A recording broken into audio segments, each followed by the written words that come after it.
Hi, we're LCF Group. We market our land for sale in southwestern Virginia for sale by owner, and we're bringing to you buyer's tips to help you make your perfect purchase of a land or large tract.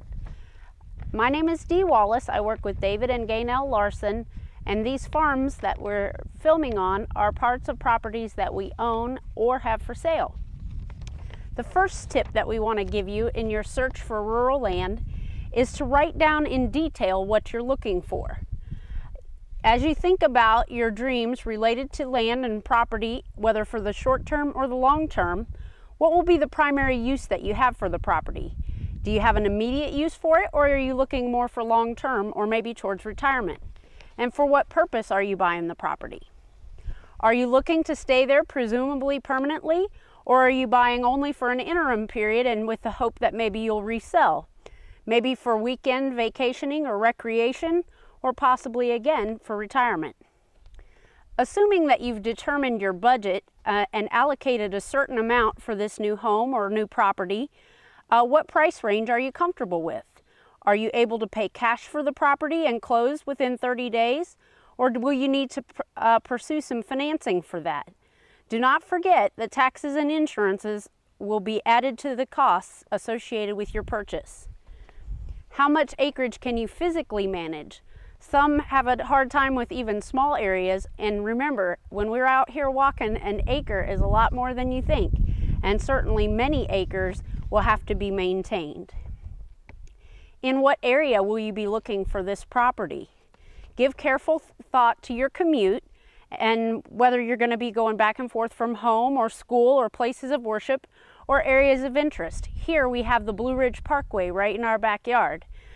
Very interesting, and the things that you like and that you enjoy. What is your proximity to those things?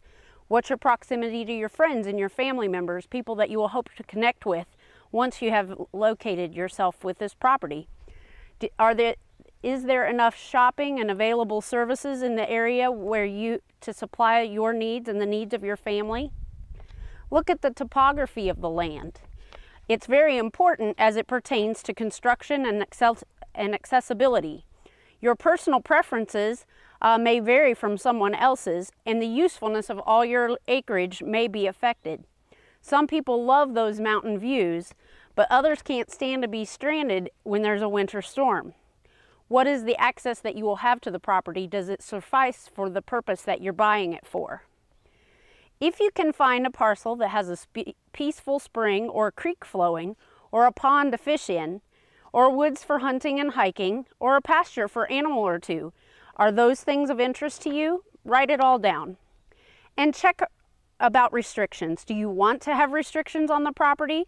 Some that you would consider to be tolerable and protective? And which ones would you prefer to avoid? For instance, will you be allowed to construct the home that you want to have on your property now or in the future? And also, what about pets or animals? Are they welcome according to the declaration of restrictions associated with that property?